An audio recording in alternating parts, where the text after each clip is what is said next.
Hello, my dear viewers. This amazing story will be very instructive for you. It is very interesting and beautiful. I wish you enjoy watching it. Billy got up much earlier than usual today. There was a good reason for that. Today at school, the principal was going to present a diploma for winning the regional Olympiad. Billy has loved math since childhood, although no one has ever taught him much.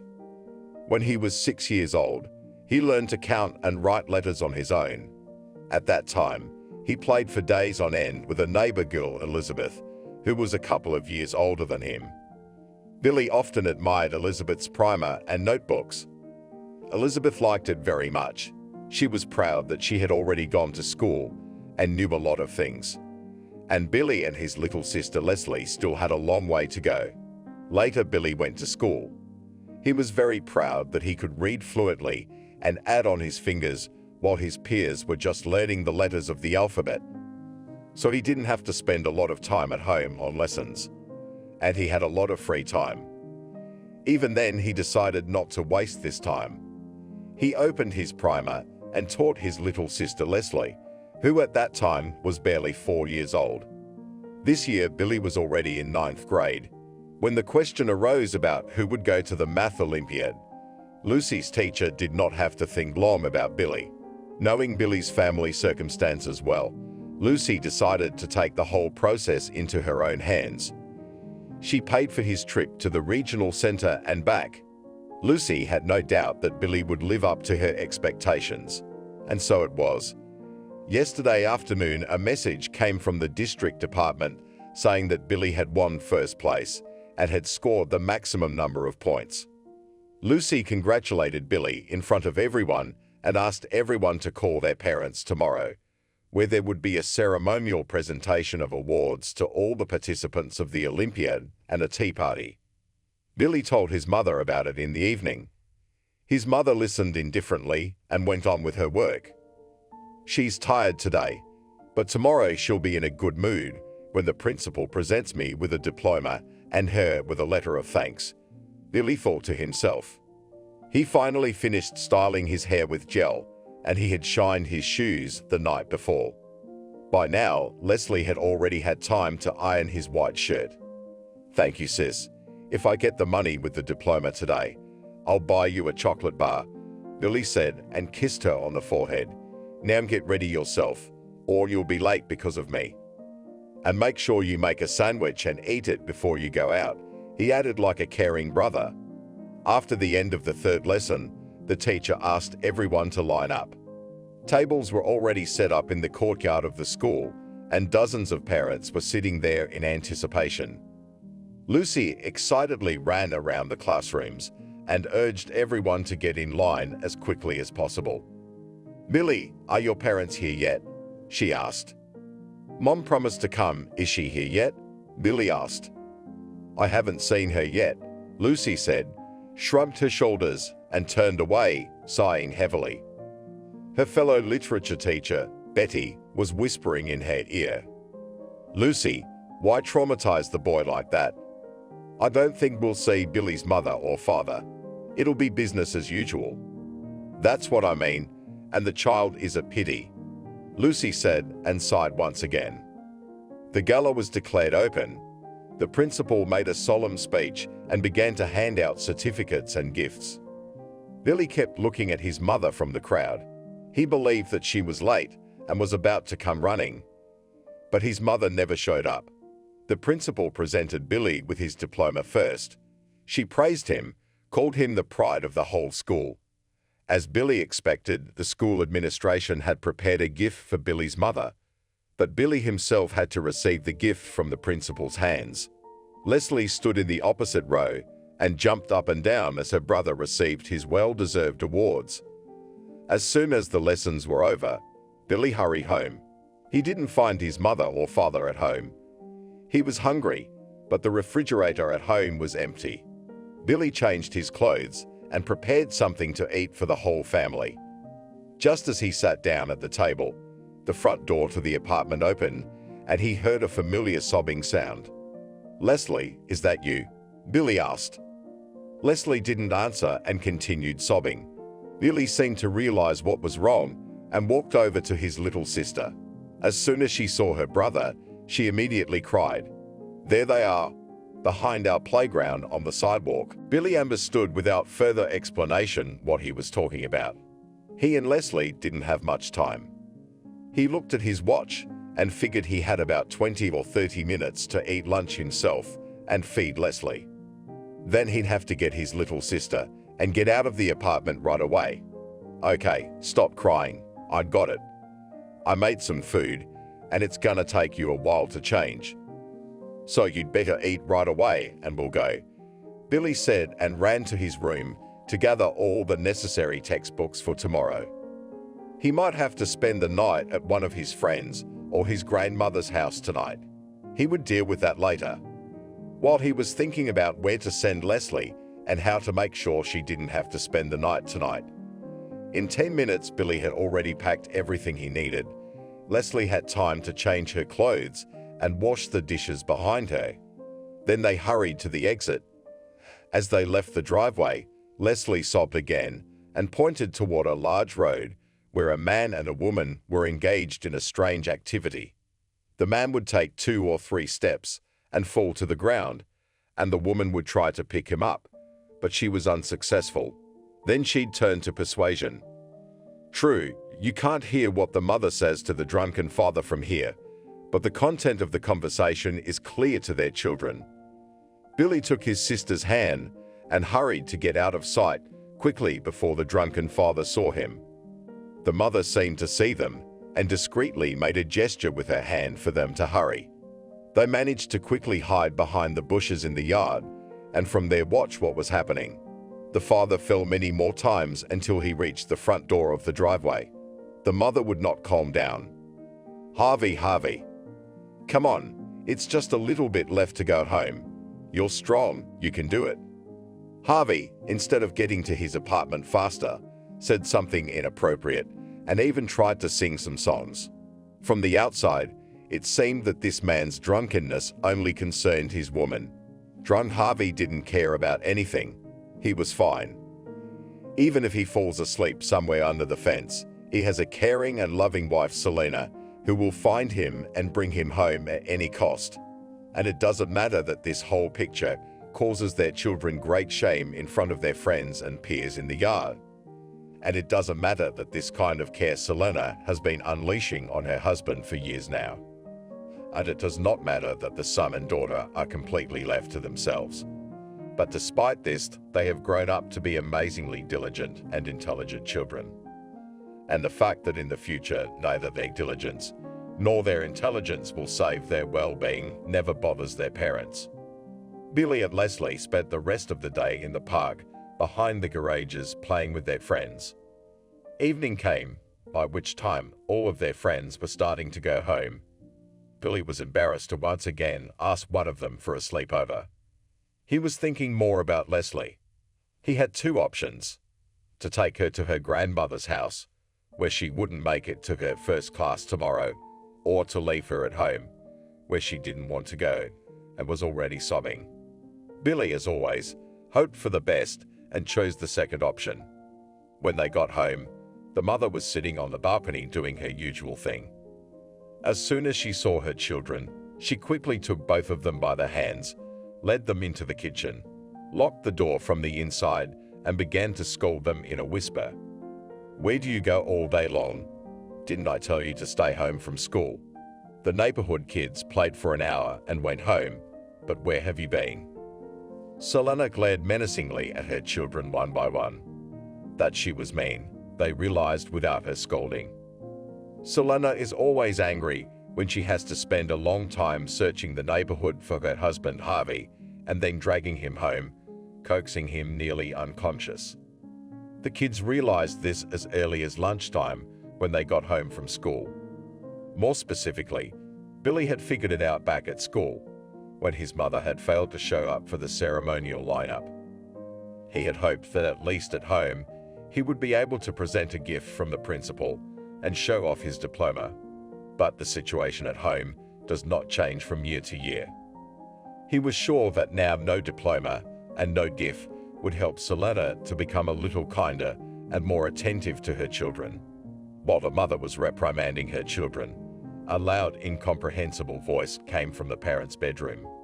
It seems that tonight's scenario is now no secret to anyone. A moment later, the kitchen door opened and a swollen Harvey stood at the entrance. "Oh, there are our children. Mother, where have they been all day?"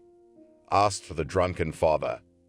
"Well, I'm busy figuring that out right now," Selena said with a tremor in her voice. "Billy, you're not living up to my expectations. It's a shame. I wanted to raise my son to be a real man, and he's growing up to be something he's not," Harvey said, walked over to the refrigerator, looked at it, and slammed the door loudly. Billy stood in the corner, trying to be as close to Leslie as possible, and mentally wondered what he was going to be guilty of today.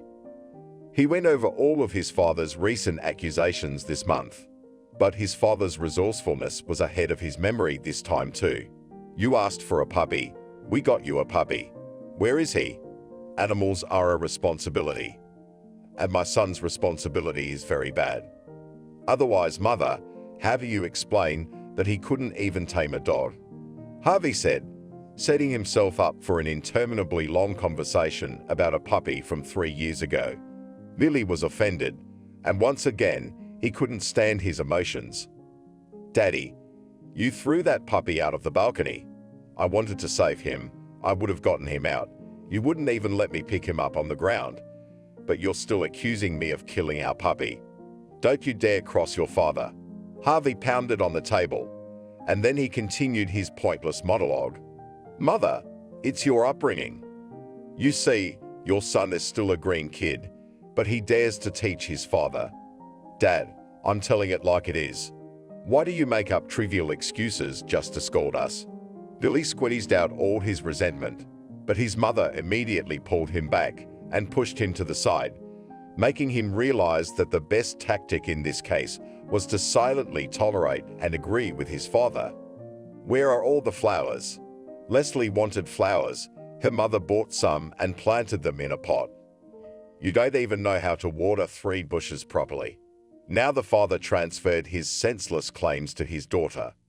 Leslie was already crying quietly by this point, and when the father began his onslaught, she started sobbing. But she also knows very well that she will get even more for crying. So she tried her best to keep all her emotions inside her. It was noticeable, by the way. She was almost choking on her tears, and her hands were shaking. These pointless educational conversations, as Harvey called them, lasted until midnight. The hungry, tired children had only one regret, that they had wasted a sleepover at their friend's house and had come to their own.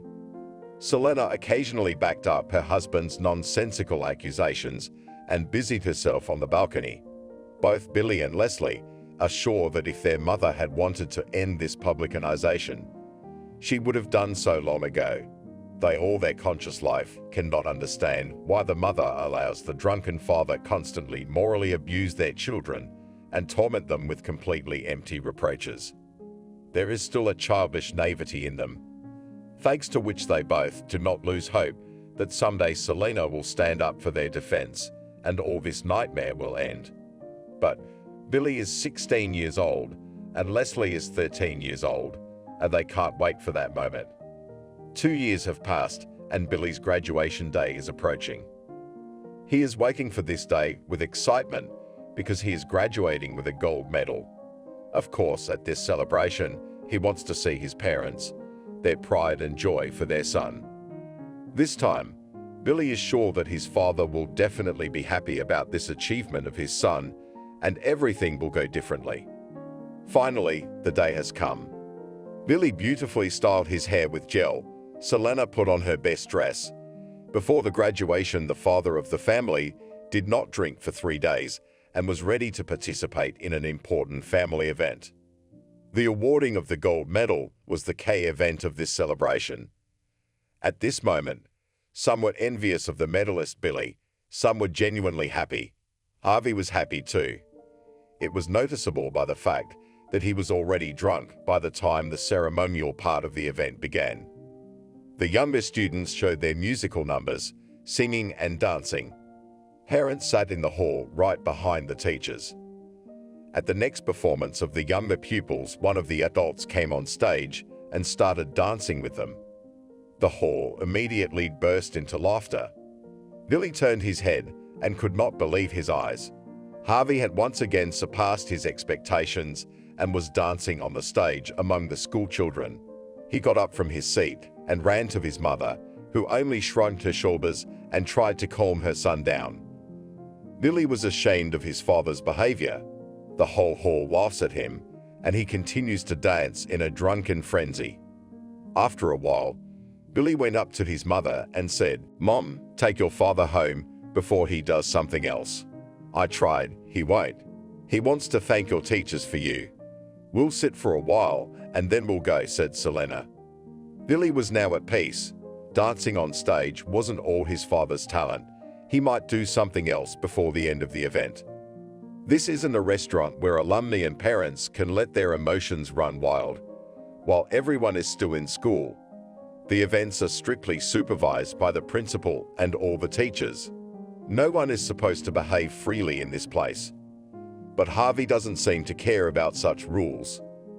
In the middle of the event, the students performed a white swan dance. The children twirled around in white outfits with wings on their backs.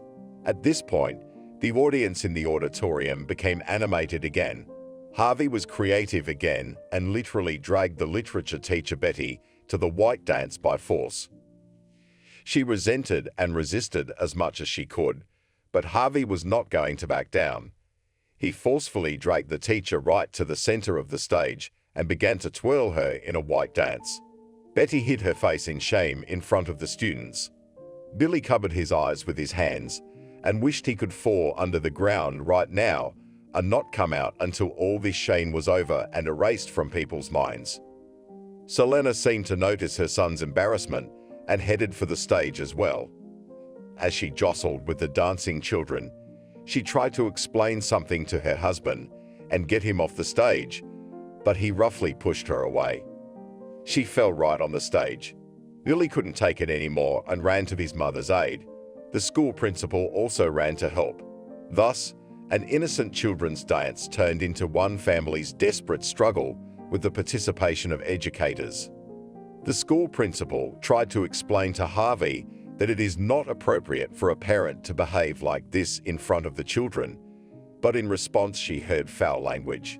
In the end, no one was able to reach an agreement with the drunken Harvey. He struggled to return to his seat in the audience, but continued to demand that the festivities continue.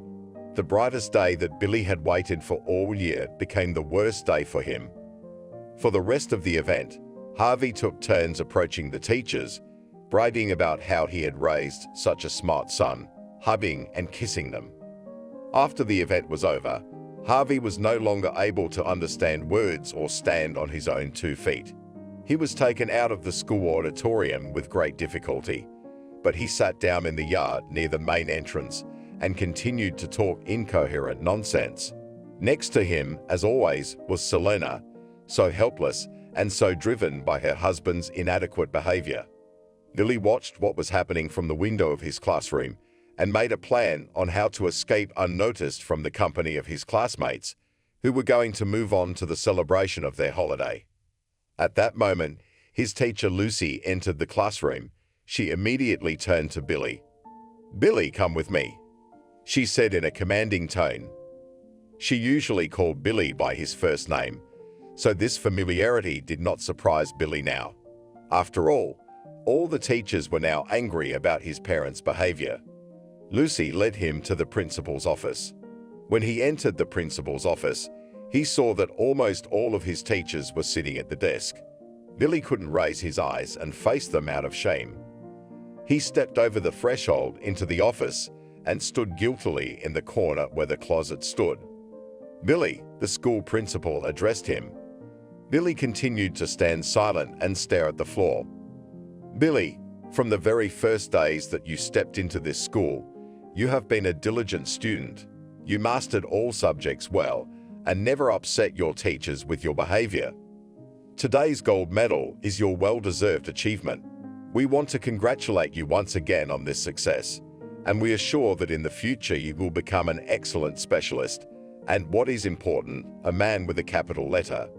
The principal said these words, and the seated teachers joined them. It seemed that the principal wanted to say something else, but then she stammered a little and handed the speech to Betty. Betty stood up and said, "Billy, you stand on the threshold of adulthood like all of your peers. We would like you to enter this adulthood with confidence. Perhaps some of the events of today upset you a lot, but you must understand that children are not responsible for the actions and behavior of their parents. We always knew that you had to overcome some difficulties in your family. Even as a child, you coped with these trials with dignity and managed to show yourself only from the best side. So, let today's event not overshadow your joy today. You should think about your future and let it be beautiful," said Betty. Billy was touched to the core. He expected the teachers to be upset with his parents' behavior, but instead they made it clear that they understood him. This act of support really had a positive effect on Billy. But the shame of having such people as his parents and knowing about their behavior, even the teachers knew about it, constantly gnawed at Billy's soul. The gold medal gave Billy the right to enter any prestigious educational institution without any obstacles. From childhood, he dreamed of becoming a financier, so he had no problems with the choice of profession. He successfully passed all the last exams and began to slowly get ready to go to the city. His father, of course, insisted that Billy should study at the engineering high school in their town. His mother, as always, had no opinion on the matter, but Billy realized that his place was in one of the most prestigious universities in the capital. Therefore, he did not emphasize his parents' position. Only he was madly worried about Leslie. How would she now cope with the familiar reality without her brother's support? She had practically grown up in Billy's arms, and at school, he had always looked out for her. Leslie realized that too, but she tried to pretend that she could manage on her own. The day Billy left, Leslie walked him to the bus station. They drove in silence. Billy saw Leslie wiping tears from her face with the corner of his eye. When Daddy's drunk or Mommy's mad at you, you don't have to be afraid, and you don't have to put up with their attacks. Just get your stuff and go to Grandma's.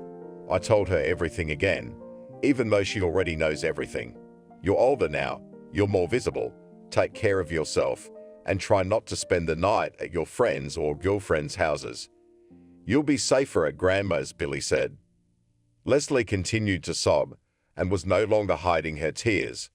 Both know that Leslie is pretty much on her own now. Grandma, though she knows about her son's family's problems, can't help much. Billy and Leslie intuitively guessed that only Mom can solve this problem. But Selena had never had a strong character to protect the children and put her husband in his place, and there was not even a hint of it. The only idea that lived in her was that she loved her Harvey and intended to continue to serve him at all costs. She doesn't realize that she has power over this weak man, and that if she tries hard enough, she can stop this ugly lifestyle where she follows his every move and listens to his delusions.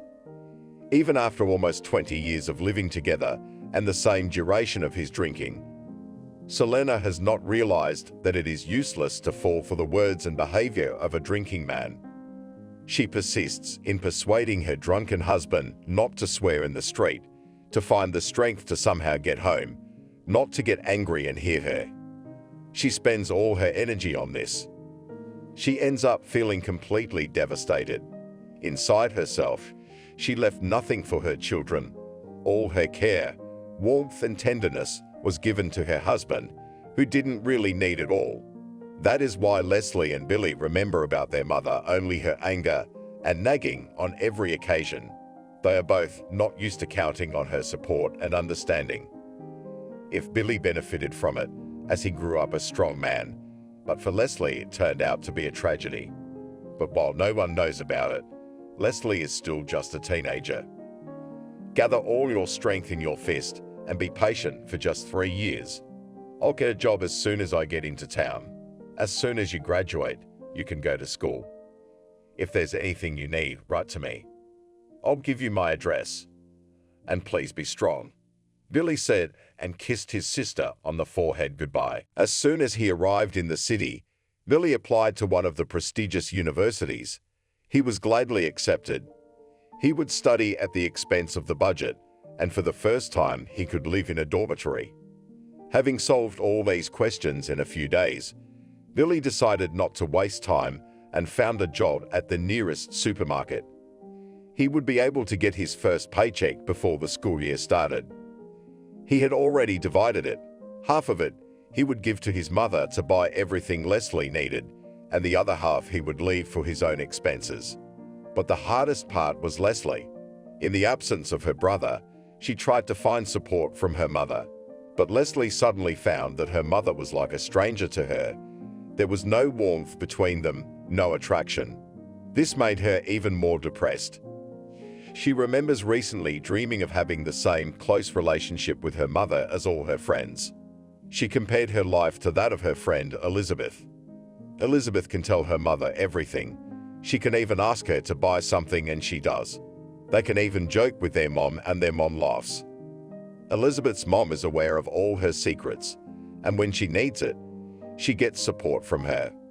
Also, Elizabeth's mom often makes compliments, from which Elizabeth instantly blossoms, and Leslie sadly lowers her eyes and sighs quietly. All of Leslie's attempts have been to little avail. Mom was ready to communicate with her daughter only on domestic topics, and that, when Leslie tried to give her childish support, Selena was annoyed and quickly transferred the topic of conversation. This was a new blow to Leslie's growing up psyche. Her grades deteriorated. No matter how much she remembered her brother's advice and tried to study hard, it was as if her brain was completely disobeying her. Her attention was constantly scattered and drifting off into the distance. In her childish naivete, she decided to talk to her mother about it. "Mom, for some reason it's getting hard for me to understand the lessons. I read everything, but I can't understand anything. What should I do?" Leslie asked. "Then you're not reading carefully. When you read, you have to think about what you're reading. And your thoughts are somewhere out there, flying in the clouds. What, you're thinking about boys already?" Selena cut her off harshly. Leslie's still childish psyche took these words as another insult. Yes, there is a boy she likes, but Leslie is absolutely sure that he will never pay attention to her, and she wouldn't even think about socializing or dating him. She was really concerned about her grades, but her mom, instead of helping her daughter, had driven her deeper into a dead end. Added to Leslie's depressed state were feelings of shame and guilt. However, Selena was not much different from many mothers. Not every mother realizes that a growing daughter is still her child, and a child in her teens needs the attention of her adult loved ones even more. And this need for attention is much greater than even in infancy. But for some reason, most women who become mothers of daughters as if completely forget that they themselves come from adolescence. After a series of these conversations, Leslie felt a deep despair. She was filled with great fear. If she didn't do well in her studies, her final grades would be bad. With those grades, she'd never get in. And if she doesn't get in, she'll end up living with her parents for the rest of her life. After a few more days, Leslie found out that she absolutely did not want to see her peers and school in general. Now she has a new habit, leaving the house early in the morning, but not going to school. She would go anywhere just to pass the time. She started breaking up with her friends. She didn't even want to go to her grandmother's house. But Grandma turned out to be a little wiser than her mother, although the grandmother did not know what depression in teenagers is. But she immediately noticed the changes in her granddaughter's behavior. "If you want, you can always come to my house, but you can't skip school. If your father finds out about it, you'll be in trouble again," Grandma said. "But I still don't have the strength to study, Grandma. I don't understand anything. I can't learn anything. If I go to school like this, I'll only get more F's. I'd rather not be there at all than get D's and embarrass Billy," Leslie said. staring blankly out the window. Grandmother realized from her granddaughter's downcast look that her frustration was serious. She allowed Leslie to stay with her for a few days, and she told her wayward son Harvey and wimpy daughter-in-law Selena that she needed Leslie for housework. They didn't object. Leslie spent all day long lying staring at the ceiling. She refused to eat, slept badly at night, and often woke up with nightmares. Her grandmother was concerned about her condition, but people of her generation were not familiar with such solutions as antidepressants or psychologists' services. So she patiently continued to persuade her granddaughter to return to her old life. A couple days later, her friend Elizabeth came to Leslie's house. She asked her grandmother's permission if she could go to the movies with Leslie after lunch.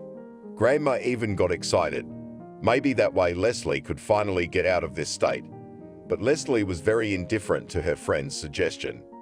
When her grandmother and Elizabeth began to persuade her to go to the movies with her friend, then she burst out with emotions. "So tell me, Grandma, that you're sick of me too. I know that no one has ever needed me. Why do I need this kind of life? I'd rather die than live like this." Leslie was really hysterical. Elizabeth left her bewildered. Grandmother thought that Leslie was showing her forming character in this way. All in father went, she thought, and did not give importance to the words of her granddaughter. That same night in the morning, Grandma heard Leslie leave her room and go into the bathroom. Once again, Grandma didn't pay much attention to this little thing. She decided to get another hour of sleep, since she planned to take Leslie to the store in the morning to get something. Maybe it would distract her and put her in a better mood. Waking up, Grandma decided to wake Leslie up and have breakfast together.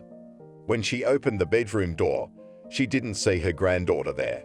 Maybe she'd gone to school after all, or gone home to her parents. She thought she should call and find out. Then she headed for the bathroom. When she opened the door, Grandma almost fainted at what she saw. Leslie was sitting on the floor and making sobbing noises. Grandma walked over and lifted her head, foam appearing in the corners of her mouth. Her face was blue and her body was almost lifeless. Grandma, with shaky legs, barely made it to the phone to call an ambulance. While the ambulance was on its way, she floundered on the landing from one neighbor to another. The ambulance arrived quickly, and Leslie was rushed to the hospital. Her grandmother was about to go to pick her up.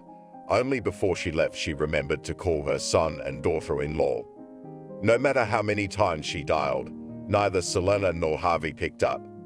A couple of hours after her hospitalization, the doctor informed Grandma that Leslie had gotten drunk on pills and wanted to quietly pass away.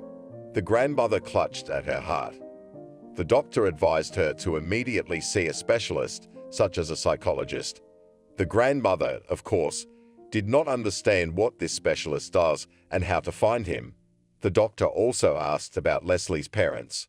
When the grandmother told him that the father was a drunkard and the mother was voluntarily completely at his mercy, leaving not a single drop of energy for her children, the doctor shook his head. It became clear to him that the problem with his family was not just the drinking father, it was much deeper than that. Leslie had come to her senses and was now begging her grandmother not to tell her parents all this. She realized that in the next few days her father would get drunk again, and she would get a lot of unpleasant words. If her mother found out, she would be even more furious at her daughter's antics. The child was absolutely certain that nothing could change her parents. The grandmother knew her son and her daughter-in-law too well, so she went along with Leslie and agreed not to tell her parents anything about it. They weren't particularly interested. Selena was calm that Leslie was at her grandmother's house and she would take care of her. In 2 days, Leslie was ready to be discharged. The doctor realized that the grandmother alone could not do much about her granddaughter's depression. That's why he brought his colleague psychotherapist himself and asked him to prescribe the right pills. Already after a week, Leslie began to gradually come to her senses. She felt that she missed her friends and her parents too. Her grandmother took her to the store and bought some beautiful dresses. After saying a warm goodbye to her grandmother and apologizing for her emotional act, Leslie returned home again. As hard as it was for her, the close contact with her own death had changed her a lot. She became stronger. Her maturation process has accelerated. Now she's determined to do whatever it takes to finish school and help her brother. And then there's a new life. What kind of life? I don't care what it is, as long as I don't have to see that drunken face and that angry and unhappy mother running around. A person, no matter how much he wants the most beautiful conditions for himself, in fact, can also perfectly adapt to everything bad. Therefore, Selene did not realize that she and her husband had long ago become hostages to the dark sides of each other's souls. Usually in a dark space, a person is not able to notice that there is a way out somewhere. So the next 8 years passed unnoticed.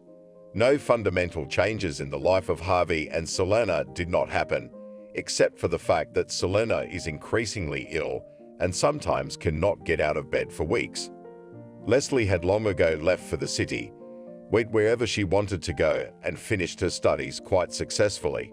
Then she got a job, and then she got a promotion. In that time alone, she had managed to get married and divorced twice. Billy had been working since the first days of his arrival in town and had never known a day's rest. He successfully combined work with his studies. By the time he graduated, he had already made a name for himself in a private company. He made a brilliant career and achieved a certain financial stability. When he met Julia on his way, Billy had no doubt that this girl was his destiny. Therefore, he did not bother to think for a long time, and they modestly married after 3 months of acquaintance. By the time their eldest son Tom was born, they had their own spacious apartment. Billy never hid from Julia that he was always worried about his parents, especially his mother. Therefore, when he proposed to go to his parents with little Tom, she agreed with joy. By the time Billy arrived, Mom was in bed. Harvey was now allowed to get drunk and lie under every fence without any restrictions. Even though Selena was no longer able to run after him and drag him home all the time, she still continued to worry more about her husband than herself. Billy used to come to the family home every year too. But this time, for the first time, he noticed that his mother had aged noticeably. His father was as healthy as ever, so he didn't think of changing his lifestyle. He's doing just fine. After staying a couple of days, Billy made an important offer to his parents. He would take them to his house. His father would go to a drug treatment center. His mother would be seen by the best doctors and put on her feet. During this time, Billy promised to make repairs in the apartment. After full recovery, if the parents want to return to their house, they can do so. Selena, as before, was not able to make her own decisions, and so she watched her husband's reaction. Harvey, of course, wasn't going to change anything in his life. Besides, he was against Billy taking Selena to the city. He wasn't even convinced by his wife's serious condition. What are those doctors gonna do for her? They'll prescribe all sorts of chemicals, and it's a waste of money. Harvey still underestimated the danger to Selena's life. Billy and Julia had to spend several days of futile persuasion. When they both realized that reasonable arguments were not working on Harvey, they decided to leave him to his own devices. But Billy could not leave his sick mother without proper care and support. The next day, Julia packed her mother-in-law's things and they set out on their journey. When they arrived in town, Billy immediately took his mother to the doctor. The tests revealed a whole bunch of chronic diseases. Billy decided that with such diagnoses, he could not send his mother back home, where she would once again spend all her energy and strength on completely useless care for his father. After being discharged from the hospital, Julia took full responsibility for Selena's care. Not a month later, Harvey's neighbors started calling Billy and Selena. They complained that Harvey was bringing in personal drunks to the apartment, or debauchery in the yard, or fights with one of the neighbors. Eventually, the police took him away. Billy decided not to interfere with his father's choices, but Selena couldn't get over the news. God willing, I'll get better and go home right away. My Harvey's probably waiting for me. It'll be cold soon. God forbid he should fall asleep under a fence and ruin his health, Selena repeated day and night. Mom, Dad's a grown man. If he drinks and falls asleep under the fence, he should feel all the consequences of such a lifestyle. But for now, in your 30+ years of life, you've never let him feel the full extent of his downfall. That's why it never once occurred to him to stop drinking. So you've lost your own health, and he doesn't give a damn. You still can't understand that a person's way of life is his choice, and everyone has to take responsibility for his choice, Billy said. But for Selena, these words were unconvincing. As soon as she got a little stronger, she immediately began to insist that Billy send her home. She was not even stopped by her small and affectionate grandson Tom, who had already grown very fond of his grandmother. Not even Leslie, who had recently divorced her drunken second husband and was still in dire need of a mother's support and understanding, could stop her. Billy had to let his mother go home again, but his heart was restless for her. He decided that he would make a surprise visit to his parents' home in a couple of months and see if anything had changed in his parents' lifestyle. Before he left, he stopped by his neighbor Aubrey's house with a small gift, told her briefly about what was going on in their family, and asked her to keep an eye on Selena. Not half a month later, Aubrey called to say that Selena had suffered a seizure and had been taken to the hospital. At that moment, Leslie was visiting Billy and Julia. After hearing the unpleasant news, she decided to go to her parents' house with her brother. When they arrived, her mother was in the hospital, and Harvey was enjoying his free life as usual with obscure companions on the street. The doctor reported that Selena's illness was progressing. She needed good care after treatment. This time, Billy was determined to take his mother back to his house and not let her back in under any circumstances. He again offered his father to come with them, but as usual, he didn't see the need for it. Besides, he still didn't think Selena needed to go anywhere either. The protracted family arguments turned into an emotional showdown. The stubbornness of parents first of all upset Leslie. The final straw was her father's words when he told them the following: "If you're so worried about your mother, then one of you stay by her side and take care of her. And for a long time, no one cooks hot meals for me, no one to run to the store for kefir in the morning. That'll come in handy," he said. "Dad, Mom's done nothing but run after you all her life. You could at least respect her health by going with her. We don't hope that you'll finally get your mind right and go to a drug counselor," Leslie said. "Why would I want to see a drug counselor? They're the ones that all the drunks go to. I know my norm. When I need to, I can stop drinking without problems. And now times are hard. Your mother is sick. It's hard for me to see all this. I'd find peace only in a shot," said Harvey, and again reached into the refrigerator for a bottle. "Dad, are you serious? You seriously could stop drinking at any time, but you don't do it for our entire conscious life. Mom ruined her health because of you. You're the reason she didn't have the energy for us when we were kids. It's because of you that she ruined her health," Leslie told me. "And you do not interfere in our relationship with my mother. You should have brought up your own children and your husband. Instead, you jump from one man to another." Father ruthlessly pressed on Leslie's sore spot. By the way, Leslie's first love, Arthur, turned out to be an inveterate gambler. She for a long time could not find the strength to divorce him until Billy intervened. After a while, Leslie met Tony, who turned out to be a very delicate and gentle young man. But a couple of months after the wedding, it turned out that he has a terrible addiction to alcoholic beverages. Leslie once again found herself being held hostage like her mother. This time she fell back into a terrible depression, just as she had in her teens. By this time, Leslie already knew her tendency to depression and was terribly afraid of it.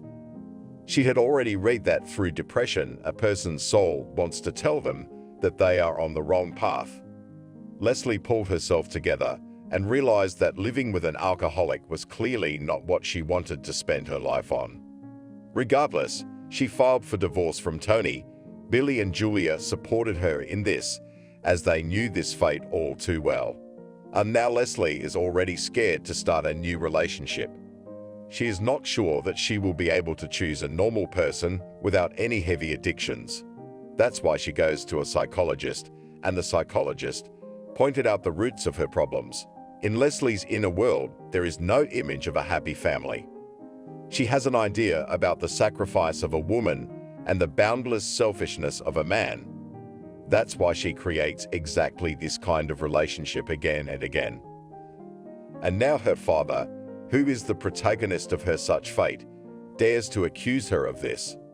Leslie decided not to miss the opportunity and speak out everything she has failed to do in her entire life. In fact, it's because of you and my mother that my personal life doesn't work out. You're the ones who failed to instill in us the image of a happy family. What I got from you was a knack for getting into ugly situations. Now don't you dare blame me for that. It's really on your conscience, Leslie said and cried. Of course, Harvey thought it was all nonsense. In the end, Billy and Leslie decided to take Selena back to their house, leaving her father to his own devices, his old way of life. Upon arriving in town, Selena quickly went on the mend. Julia cared for her as if she were her own mother, but the doctor warned that the improvement might be temporary. By this point, Julia had given birth to their second son, who they named Mickey. Their oldest son, Tom, had already gone to school. Selena often calls her husband in Billy and Julia's absence. She wouldn't mind going away again, but the children won't let her go. He'd be lost without me. He's old. He's not in good health. If something happens to him, there's no one around, Selena sobs sometimes. Mom, you've given him your whole life. You've given him more care and attention than you ever gave Leslie and me. And what do you get in return? You think he's gonna give you a peaceful old age. You want to pick him up in the neighbors' yards and carry him home to his grave. Billy says to her, "Don't say that about him. Whatever he is, he's your father. He's actually a very good man. Only he's got a lot of heartache in him. His mother, your grandmother, never got on well with him. She'd always hurt him and thought he was nothing. Your father, as a well-mannered man, absorbed it all. He couldn't rest, so he sought solace in the bottle, and Selena continued to defend her husband. About these words, Billy agrees with his mother. He has been talking to different experts about the causes and effects of alcoholism for a long time. They tell him that alcohol addiction develops in those who do not know how to express their emotions when sober. Instead of growing up and learning to control their mental trauma, they prefer to flood it with alcohol and continue to nurture it. Also, experts said that alcoholics maintain such a life, helped by their female loved ones. In particular, it is either a mother or a wife. In Harvey's case, he was helped by both women, his mother and his wife.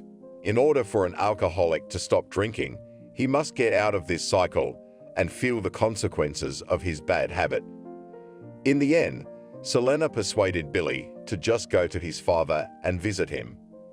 She promised that she wouldn't stay with him and would come back. When Billy and Selena arrived home, a complete stranger opened the door. "Who are you here to see?" a young woman with a baby in her arms asked. In the meantime, Billy could see that the apartment was nicely renovated and smelled cozy. A television was playing loudly in one of the rooms, and a man was talking loudly on the phone. For a moment, Billy thought he had gotten the address wrong. Actually, he hadn't gotten anything wrong. "Where's Harvey, the owner of this apartment?" Billy asked. "Oh, you mean the former owners of this apartment? They moved out a long time ago. We bought this apartment," the young woman said. "What do you mean you bought it? How could you buy it without my consent?" Selena asked. "We bought it from the bank, and they told us that the owners had mortgaged the apartment and had defaulted on the loan." Now Billy realized that his father had actually mortgaged the apartment, taken the money, and disappeared. and there was no way to get the apartment back. Only Selena was inconsolable. She spent the whole day making Billy walk around the usual courtyards, where Harvey could sit with his companions and drink alcohol. But nowhere of the usual habitats could they find him. So they went to the police station, but he wasn't getting there either. They even checked the city morgue. No sign of him there either. So Harvey is alive, with money and no special problems. Hardly calming his mother, Billy took her back to his place in town. As time passed, there was no word from Harvey. As the time counted down the years, Billy realized that he needed to rid his mother of her empty hopes. He managed to convince her that Harvey was most likely not alive and that they should hold a formal funeral wake and let him go.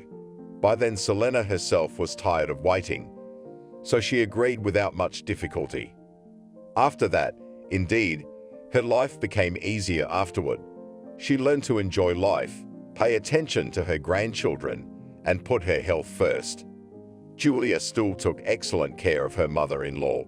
They even managed a couple of times to go on a joint vacation with their children and improve their health. Recently, Selena started going to church a lot. At least she told her children so.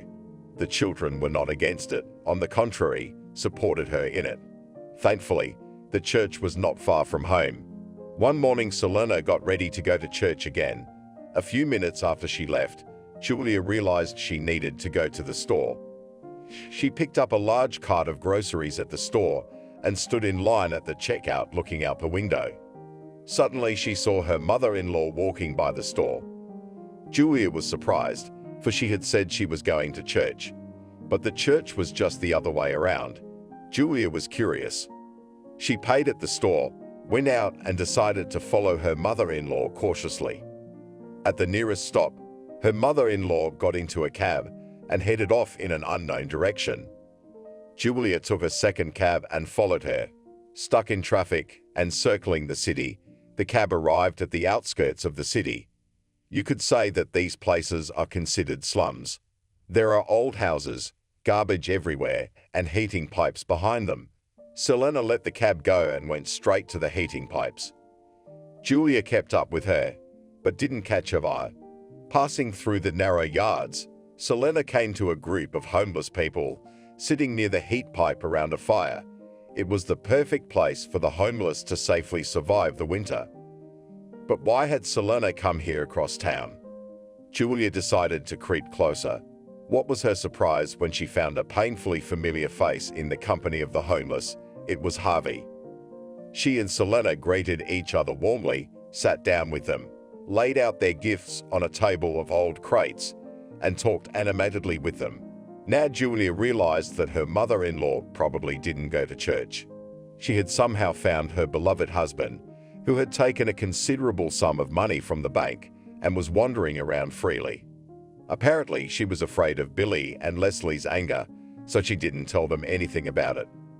Julia thought long and hard about whether or not to tell Billy. In the end, she decided that it would be better if Billy saw it for himself. Once again, when Selena announced that she was going to church tomorrow, Julia and Billy decided to watch her. And once again, they were convinced that indeed Selena was going to visit Harvey's slum heater. That evening, Billy decided to talk to his mother about it. Selena denied it at first, convincing her son that he had obviously mistaken someone for her. "Mom, it's absurd. How could I confuse my own parents with someone else? I saw with my own eyes that it was you, and you went to meet your father. And he's probably making friends with the homeless and hanging out by the heating duct. Why didn't you tell us this before?" Billy asked. "I know you and Leslie don't like him. I didn't want to upset you, but I can't leave him. I'm worried about him. What if something happens to him on the street?" said Selena with a guilty look. "Mom, we never said we didn't love our father. Leslie and I have been hurt all our lives that he couldn't show his love for us when we needed it so badly. Come on, that's all in the past. We're adults now, and we have to act like adults. Let's go over there together and take him home. There's plenty of room for everyone, but you won't have to run to the other side of town, and your father will be warm," said Billy. It was a surprise to Selena. Of course, she was glad. That same afternoon in the evening, she and Billy headed over to the warming station to take Harvey in to see him. Admittedly, he had changed a lot over the years. For one thing, he had aged considerably. Street life had taken its toll on him. Instead of a well-fed man, Billy saw a shrunken and gaunt older man in front of him. Billy wanted to hug him, but Harvey was a little embarrassed and pulled back. The acrid odor of dirt immediately hit his nose. At home, he was sent straight to the bathroom. While he washed there, Billy took all of his belongings out of the apartment and threw them in the trash. Washed, trimmed, and dressed in clean clothes, Harvey finally felt like a man too. A couple days later, Billy sat his father across from him and again suggested that he see a drug counselor. Of course, his father still didn't think he was an alcoholic and promised that he wouldn't drink now. Billy decided to give him that chance and wait a while. Leslie during this period was again going through a breakup with a new young man. Their relationship had lasted about 2 years. Leslie insisted on getting married, and the young man kept taking his time. Billy and Julia advised not to hurry with marriage and better to look more closely at this young man. Leslie did so. She only had to watch him closely for a couple of weeks to find out that in fact the young man is already married and he is just deceiving her. She is again on the verge of depression, but already by experience knows how to cope with this state. True, she now has a strong conviction that all her failed relationships are to blame for her childhood traumas. No matter how many psychologists she goes to, there are no practical results. For a while it seems that she has learned not to accept neglect, but as soon as she enters into a relationship, she immediately turns into an obsequious girl who is ready to tolerate everything for the sake of a man. As much as she was bitter to realize it, but in this she followed her mother. Therefore, she rarely visited her parents and tried to spend more time at work. Her parents remind her of her failed relationships, and she's had quite a few. One day, Julia stated to Billy that she couldn't find her gold jewelry in the apartment. Billy didn't pay much attention to these words. He thought it was typical female inattention. Most likely, she had put her jewelry somewhere and couldn't remember. Sometime later, Billy's expensive watch disappeared from the apartment. Now he's lost his peace. He only takes it off occasionally when he's at home. He told Julia about it. She only shrugged her shoulders in response. Billy's summer vacation was approaching. He had been working for years without a vacation, so this year he could finally relax with his family. He and Julia had planned an overseas trip, with Selena and Harvey staying in charge at home. The vacation went off without a hitch. Billy and Julia, along with their children, returned tanned and refreshed. But at home, a strange mystery was waiting for them again. This time, several things were missing from the house. They were an expensive souvenir vase that Billy's business partners had given them for their wedding, a rare painting, and Billy's branded commemorative pen. Billy asked his parents if anyone had come to the house while they were gone. Turns out, no strangers had ever set foot in the house. But Billy didn't like this series of mystery stories. He thought maybe some strange thieves had climbed in through the balcony. Just in case, he decided to install security cameras at home. The next time Julia's branded handbag went missing, it wasn't hard to spot the thief. It was Harvey. Billy realized that no amount of educational talk would fix an elderly addict. Apparently, the money Billy gave his father for pocket money did not allow him to buy the necessary amount of alcohol.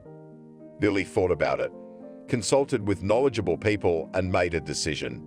Most likely, this decision will be taken by his parents in a huff. As always, Selena will stand up for her husband and protect him. Billy certainly loves and respects his father, and he loves his mother no less. Therefore, he wishes that at least in old age, they lived normally, not playing the big kid and his eternal sacrifice. In order not to embarrass his father in front of his grandchildren, Billy decided to organize this conversation outside the house. He invited his parents to a restaurant. Billy was going to have a non-alcoholic dinner, but Harvey showed up already tipsy. He spent the rest of the evening asking for and demanding more drinks. "Daddy, you have to know that we love you very much, that your mother loves you. But you should hear us. You deserve to live the rest of your life with dignity. To do that, you need to get rid of your alcohol addiction." Billy started the conversation. "Here we go. I know what I have to do. I don't have any addiction. It's how I calm my nerves. A couple of shots with a good appetizer, and my mood is normal. And you want to deprive me of this little joy of life?" Harvey insisted. "All drinkers think that, but they don't realize how far they've gone in their self-deception. Don't try to fool yourself, father. You think your drinking habits won't hurt anyone. Let's face it, Mom's been chasing you around and dragging you around all your life. You've drunk the apartment. You've slipped into homelessness, not to mention what you put us through as kids. It's got to end sometime," Billy said firmly. "That's all I need, for you to make some more claims on me. I didn't drink the apartment. I wanted to do business, so I took money from the bank. So I lost money. Who cares? Stop talking about it." Harvey doesn't seem to realize what he's doing. "All right, let's not talk about the past. Then we can talk about the present. 3 months ago, Julia's gold jewelry went missing. Then my watch went missing. When we came back from vacation, we noticed something missing from the house again. I had to install a security camera in the house. I thought until the last minute that maybe someone else had come to the house. But that's not what the camera showed," Billy said and looked his father in the eye. Selena realized that a big scandal was brewing, and it made her quickly assume her usual image of her husband's savior. "Billy, what are you saying? Are you accusing Dad of stealing? Maybe he needed the money? He's a man, and a man should always have money. In your absence, maybe he didn't want to bother you with these questions. You could have been understanding," Selena said. "Mother, when will you finally realize that you are not a mother to your husband, and he is not a child, but about 50 years old like an adult who should be aware of his actions and deeds? You are depriving him of that opportunity. That in this way you are taking care of him, but really you are nurturing his demons. Realize that you will be much better off if he comes to his senses and becomes a self-sufficient person. For that to happen, he needs to start thinking on his feet. And so you've spent your whole life sober, and you still can't realize it," Billy said. So what do you suggest?" Harvey asked when all other arguments were over. "I've already arranged with a good drug treatment clinic where my friend works as a doctor. We'll go there tomorrow and leave you there. You will receive a full course of treatment for alcohol addiction. The best doctors will work with you. There will be psychotherapy. You'll come out a new man. All you have to do is agree to it. And yes, your mother will not visit you during the treatment. Also, be prepared that after the treatment your relationship will be different. You will build it anew and in a different way. Adjust to that," Billy said. Harvey seemed to be thinking about something. He said that he would be gone for a while. When he left, Selena began her conversation again. "Billy, you should be nicer to your father. I've told you all along that he's hurting, but he's actually a very good man. He just can't act the way he wants to when he's sober. When he has a few drinks, he relaxes, and that's the only way he can open up. I've heard that people who quit drinking end up stale and unhappy. So I want him to think about his health too." Selena continued to defend him. "Mom, it's much harder for you to explain the truth than it is for your father. I'm telling you again that by pitying him, you're pushing him to drink. It's hard for you to understand because you hide it all under your care and custody. Please open your eyes and try to see him as an adult who can be there for you, even if you don't save him from his misery," Billy said. The very next day, Billy packed everything he needed for Harvey and took him to a drug treatment center across town. They were met by Billy's longtime friend Arthur. He is listed here as one of the best doctors. After all the formalities were formalized, Arthur invited Billy into his office. Don't worry about your father. We'll get him out of his addiction in no time. Only you need to be prepared to completely change his attitude towards him. In particular, this applies to closed women. They should think more about themselves and show less maternal care to an adult. Everyone around the former alcoholic must become self-sufficient people. Only when the adult is left to his own devices will he gradually begin to understand his responsibility, Dr. Arthur said. That's the thing, it's hard for my mom to let him go. Even when we were little, she chose adult care over little kids. I personally doubt she can change, but let's see. If you need anything, call me, Billy said lastly. While Harvey was undergoing treatment, Selena was bored alone. Julia suggested that she contact her friends and invite them on a trip that Billy could pay for. But it turned out that she didn't have any friends. So Selena decided to go to Leslie's house and live with her for a while. She was always resenting her mother for not paying attention to her.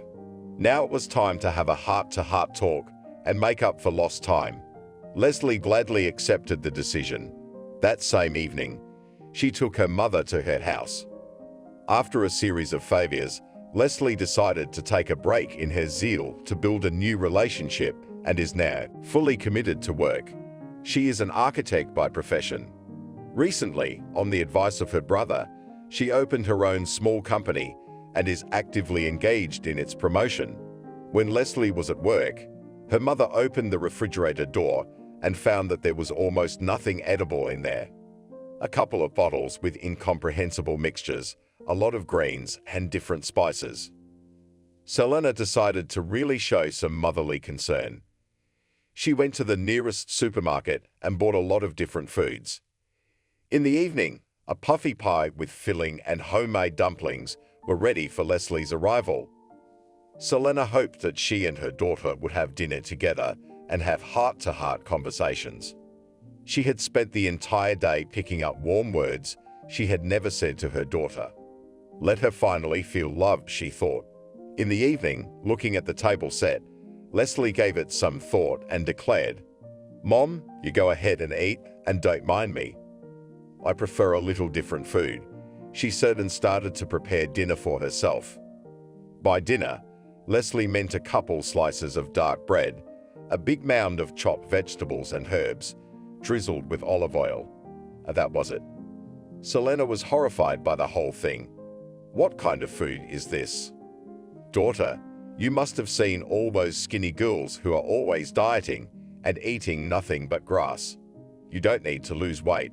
You already have a great figure.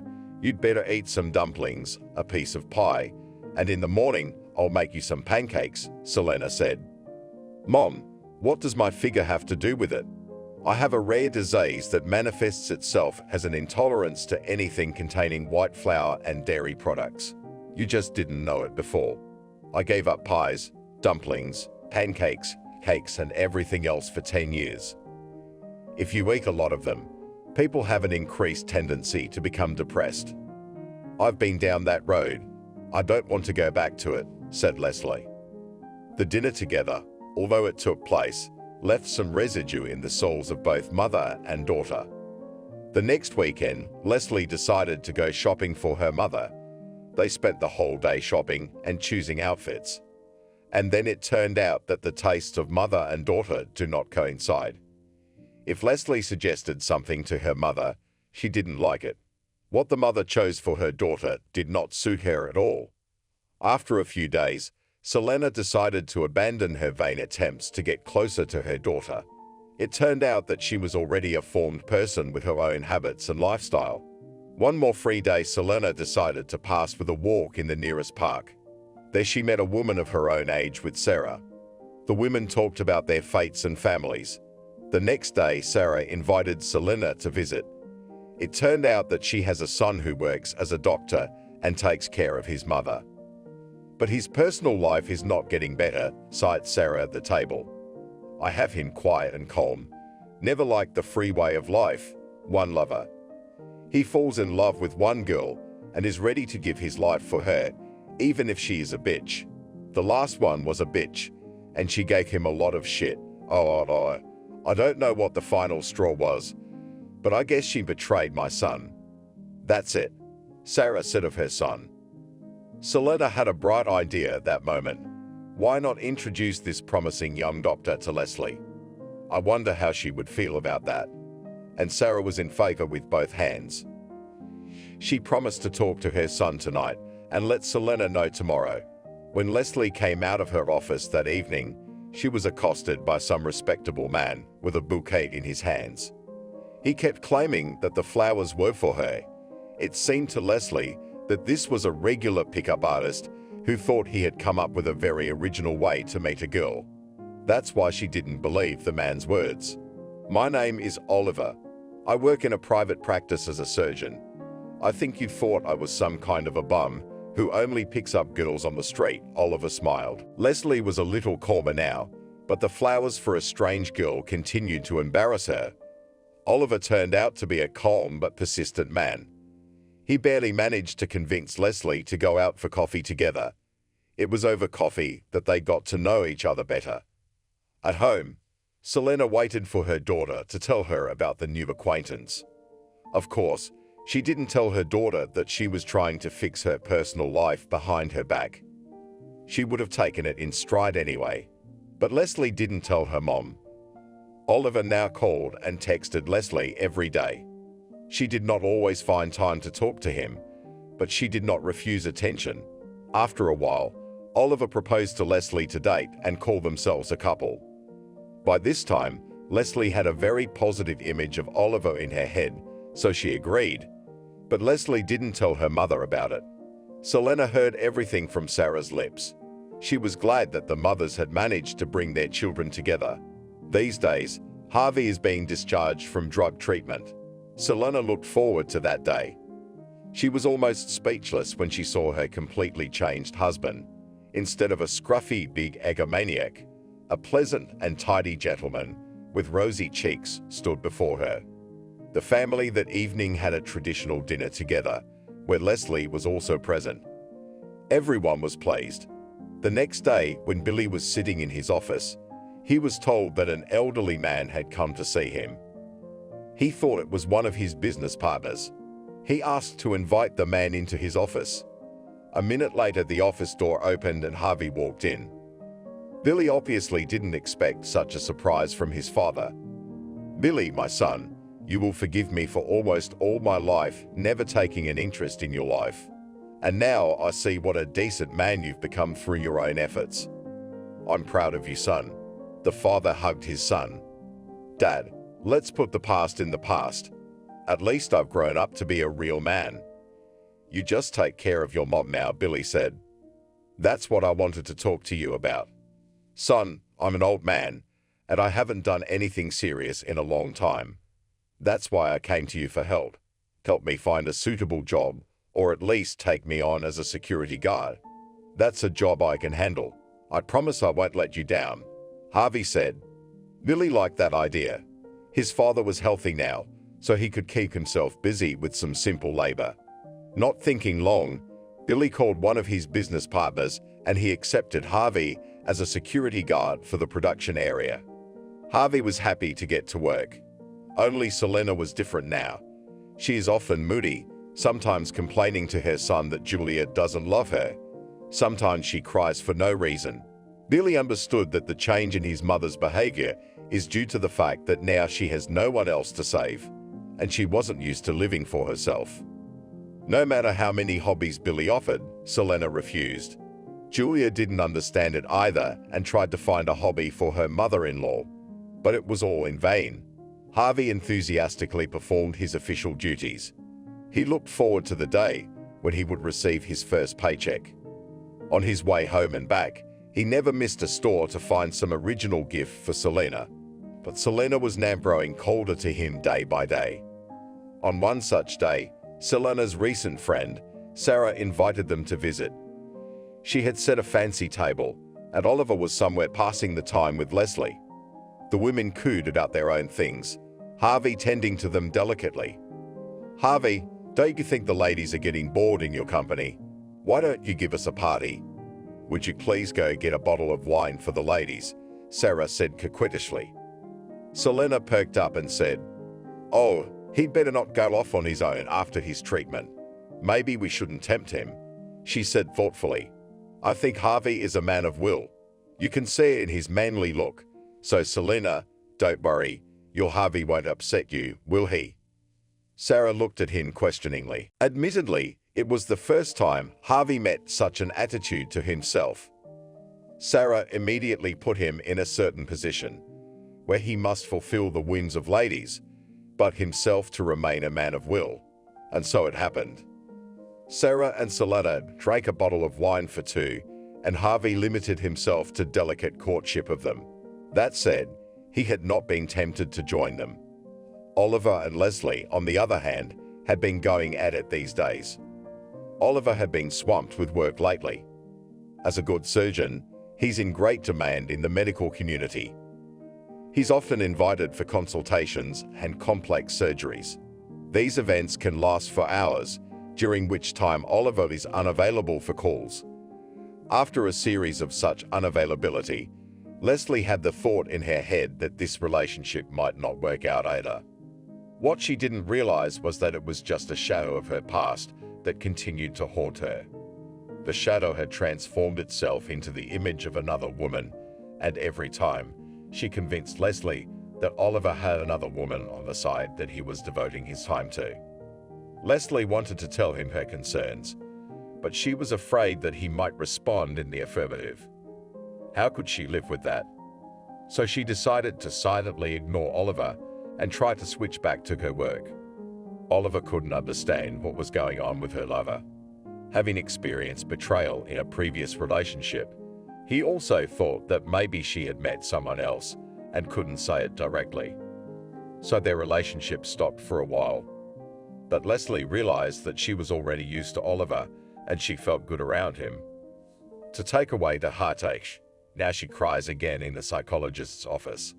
Thankfully, at least with a psychologist, she was lucky this time that he was able to understand the roots of what was happening. You have no facts and evidence that your young man is going to betray you or has already betrayed you. You were faced with the unknown when he did not return your calls. Where there is uncertainty, there is a shadow of the past in the form of doubt. And in your past, there was no image of trusting the male gender in general. This in girls is usually formed in childhood with the help of a loving and caring father. That's where the roots of your problem are, the psychologist said. Leslie is now finally convinced that this shadow of the past will never let her go. Where will she find this image of trusting relationships and how to download them into her inner world if childhood cannot be returned and her father cannot be remade? The next weekend, Sarah invited Selena and Harvey to her cottage. The friends enjoyed the sun and fresh air during the day. Sarah, as always in her character, she challenged Harvey and made him fulfill petty lady whims. Harvey tried his best to keep a low profile and was successful in all his tasks. The ladies wanted ice cream. He just drove to the neighboring village. In the evening, the ladies got cold, and Harvey had to go around the whole village to get a heater to warm up the house for the night. Selena had been worried about how Harvey would cope with such tasks. Maybe it was worth the inconvenience. She felt a vague resentment towards Sarah. The vacation at the cottage had gone well. It was only on her return that Selena felt unwell.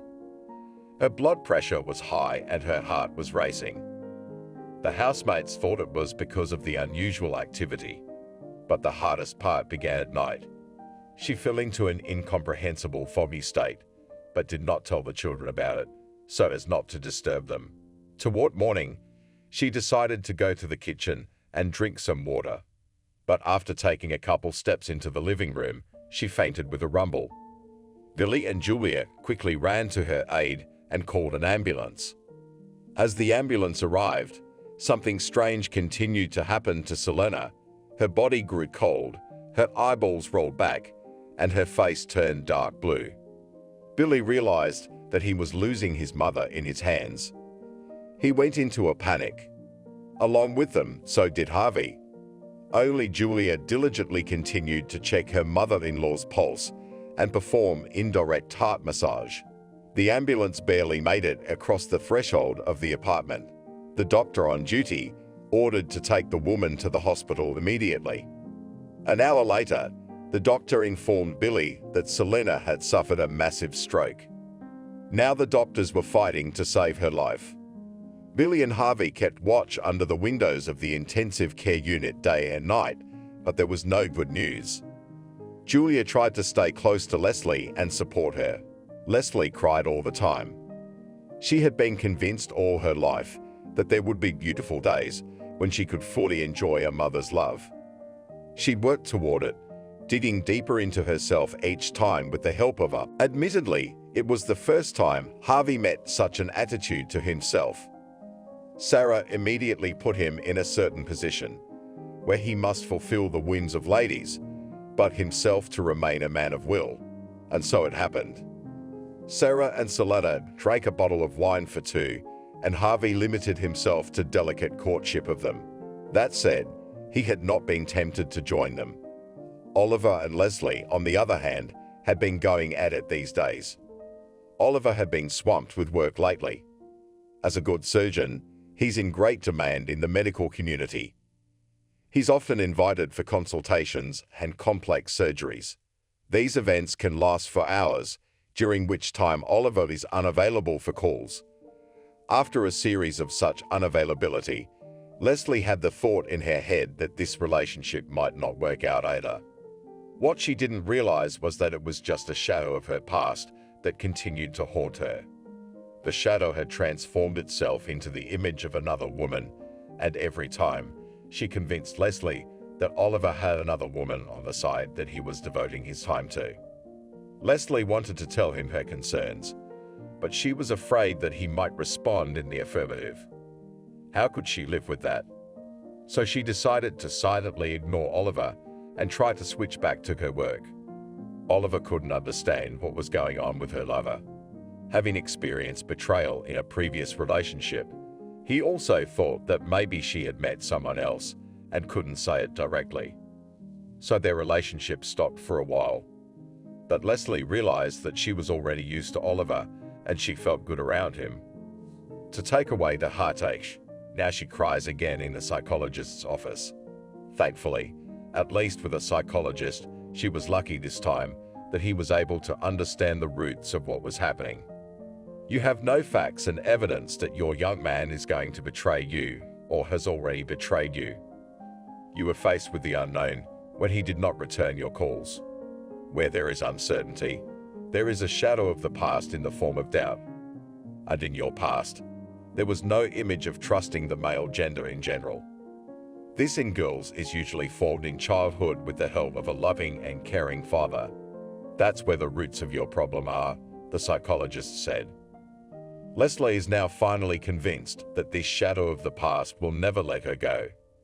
Where will she find this image of trusting relationships and how to download them into her inner world if childhood cannot be returned and her father cannot be remade? The next weekend, Sarah invited Selena and Harvey to her cottage. The friends enjoyed the sun and fresh air during the day. Sarah, as always in her character, she challenged Harvey and made him fulfill petty lady whims. Harvey tried his best to keep a low profile and was successful in all his tasks.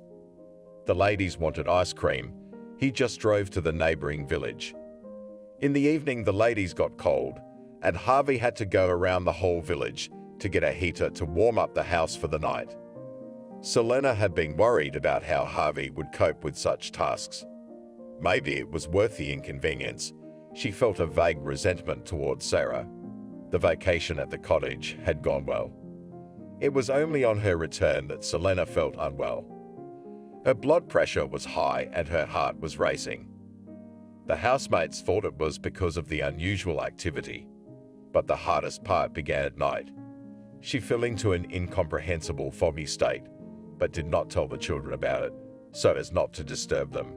Toward morning, she decided to go to the kitchen and drink some water, but after taking a couple steps into the living room, she fainted with a rumble.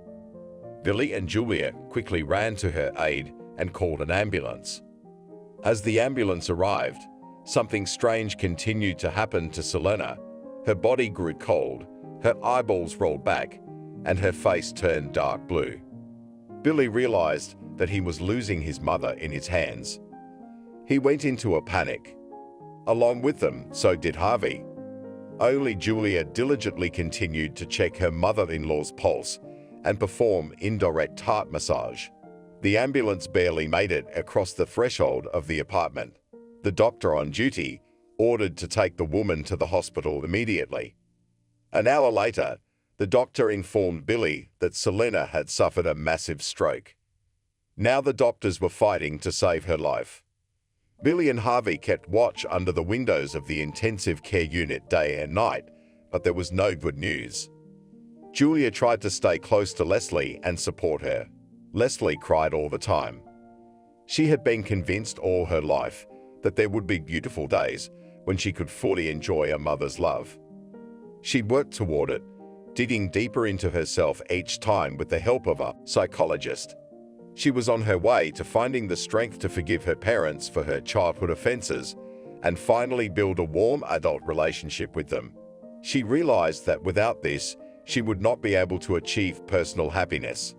Now it turns out that she has no chance to redraw her disfigured childhood picture of the world.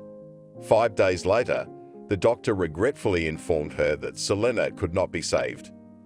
She gave her soul to God without ever regaining consciousness. Selena's funeral was held. For Leslie and Billy, their mother's passing was a real blow.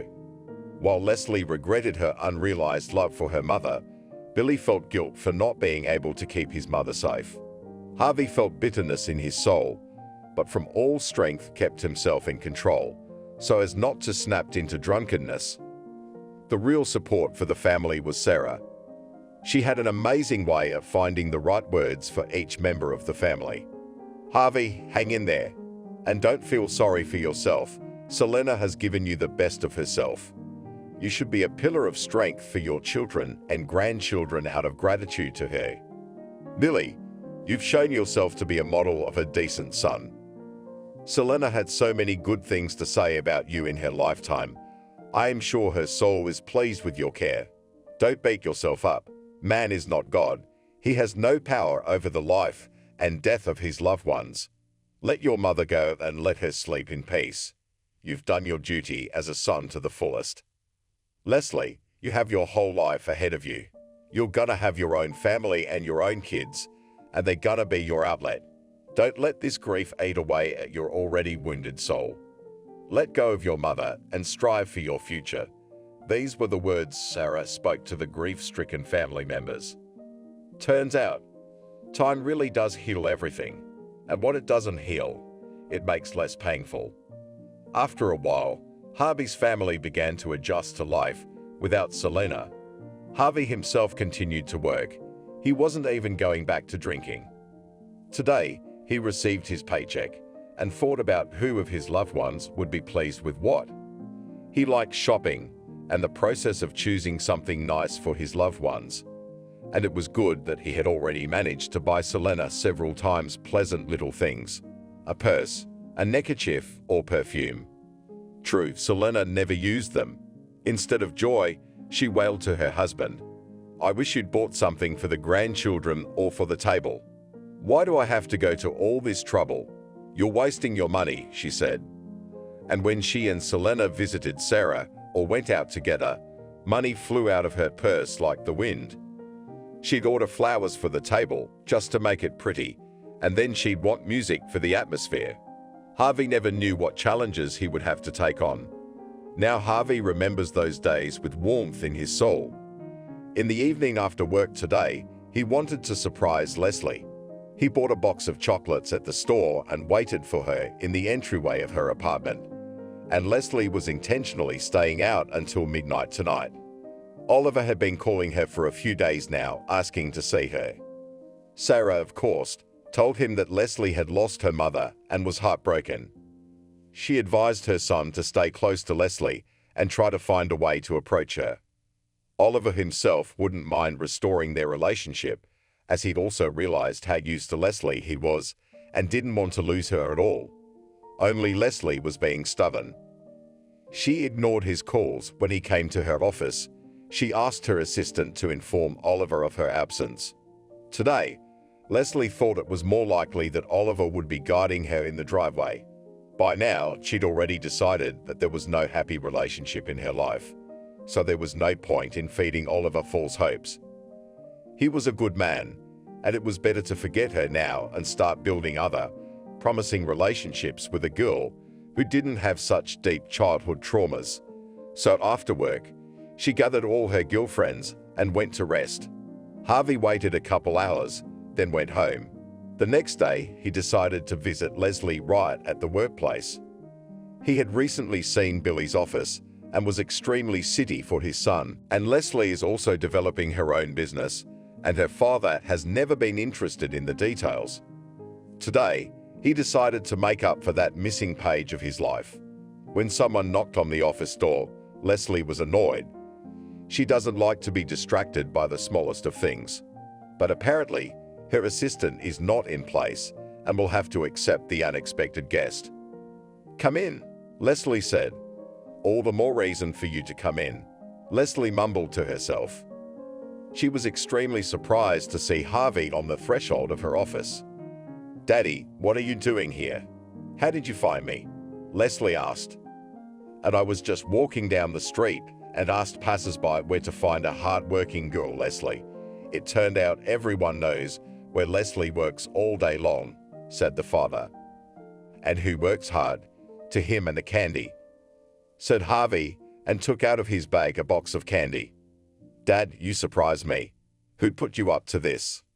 Leslie could hardly hide her excitement and pleasant surprise. "So who should influence a father to just visit his daughter and make her take a break from work?"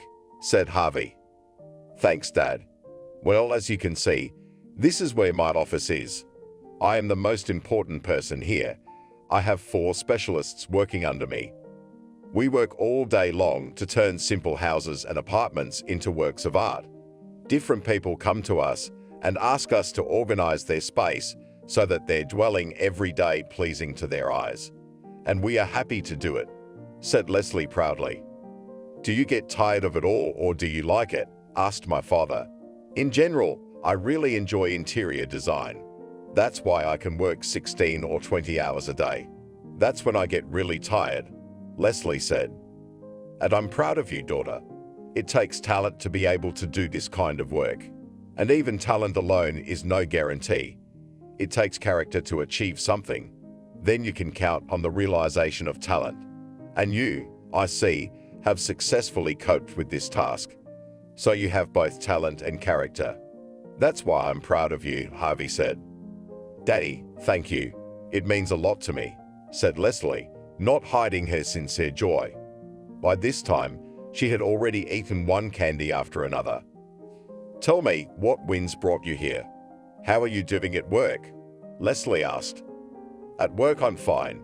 Without my close inspection, even a fly does not pass into the protected area. And it is pleasant enough to communicate with very well-mannered and cultured young people of your age," said Harvey. "Well, in fact, I came to you on business. Yesterday, we got our paychecks. I even got a bonus.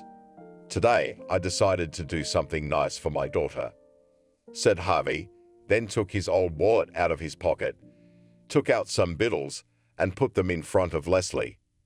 "Daddy, what are you doing? Keep that money. I make enough," said Leslie. "I know that your brother, earn many times more than me. But I'm your father, and I'm happy to finally realize that. I try to live now in harmony with the voice of my heart, and it conveys to me that my heart wants to show my fatherly love for you in every way," said Harvey. Here Leslie was alarmed, because she remembered the words of the psychologist. She was glad that in time she caught herself in the shadows of her past, and she has time to choose a different approach to the main man of her life. "Exactly. I just needed some money today." "Well, how much is here?" said Leslie, took the money from the table and started counting. Then she turned to her father. "That's not enough. Give me more," said Leslie. Harvey rejoiced, took out his wallet and pulled out some more bills. "Here you go, daughter. If you need it, I can give you everything." "I don't have any special expenses," said Harvey. "All do not need, it is enough," said Leslie, and put all the bills in his wallet. For the rest of the day, she could not concentrate on her work. She was overwhelmed by pleasant experiences that she had never felt before in her life. It was as if a big mountain had grown inside her, where she could run to at any moment and hide from any misfortune. She didn't realize yet that the shadow of the past from her distant childhood had receded and a new image of her caring father had taken its place. But changes in life happen regardless of a person's understanding. A couple days later, she thought about Oliver and their relationship again. Suddenly, she realized how stupid she was being with him. And really, Oliver had given no reason for her to doubt his fidelity, and her habit of believing every thought that came into her head seemed a little strange. She decided to rectify the situation immediately and dialed Oliver's number herself. He was glad to get her call. They met the same day and promised each other to never part again. To fulfill this in practice, they decided to enter into an official marriage. Oliver and Leslie decided to have a modest, no-frills wedding. Immediately after the celebration, they set off on a long journey together. Sarah was a little sad that now she would be all alone, but there was much more joy. After all these exciting events, Harvey felt unwell. For several days now, he had been unable to go to work and was lying at home. At Billy's suggestion to go to the doctor, he refuses. Billy realizes that the grief of losing Selena still continues to torment his father. At a family dinner, which Harvey didn't want to attend, Julia starts a conversation. Harvey needs to unwind. Could it be that his work is wearing him down? Especially since Selena left, he hasn't been himself. "We need to find some recreational activities for him," she said.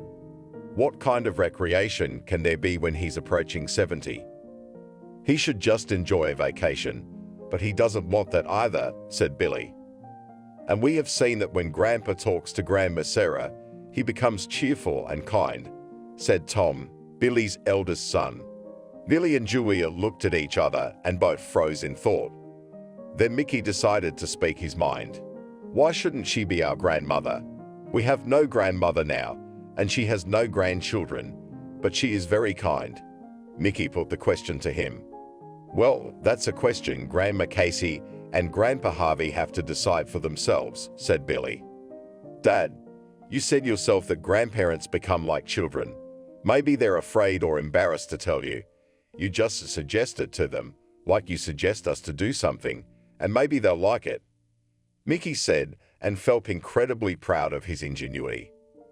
Instantly, they started laughing together. Julia took that as a good sign. Children can sense everything after all. After this family council, new plans had emerged. Now it was time to get Harvey back on his feet and put them into action. Thankfully, Harvey was on the mend and started going to work again.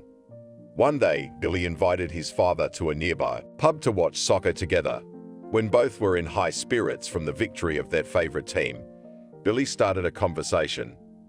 "Dad, don't you think Sarah has a thing for you and you for her?" Billy also put the question in the way his youngest son Mickey knows how to do. Harvey was a little confused and didn't know what to say. It turned out that he himself had not noticed his sympathy for Sarah. She really knows how to cheer him up instantly and always finds the right words. "We've already understood everything and we're happy for you. We'll help you organize a beautiful romantic evening when you tell Sarah your decision," said Billy. Harvey didn't have to think about it much. He was already feeling lonely, and he didn't mind the company of cheerful Sarah. But how could he tell her? What if she took offense? And Selena considered her his friend. Wouldn't that be a betrayal of her memory? He decided to talk to Sarah himself about it. The answer to that, too, was brilliant. "Selena was dear to me, too. If she was still alive, I would be happy for Leslie and Oliver right now. Sadly, she's not among us. But she told me many times how much she loved you and would do anything to make sure you were cared for. I think she was an incredibly strong woman. because not everyone is able to carry her feelings through the hardships of life and protect them no matter what. Yes, sometimes it was hard for your children to understand, but Selena was always devoted to you. I think that now her soul wishes the same thing, that you do not suffer but are cared for. If Celine's spirit gives any sign of that, I wouldn't mind brightening your loneliness, said Sarah. That same night, Sarah had a dream about Celine. In this dream, she was wearing a smart dress and walking through a poppy field. Her face was flooded with light and her eyes were shining with bliss. Suddenly, she walks up to Sarah, pulls out a mysterious talisman and throws it in her direction. He was very dear to me. Take it to yourself and keep it safe. I trust it only to you. With these words, Selena flew away to the heavens. When Sarah woke up, she realized everything correctly, so she would grow old together with Harvey.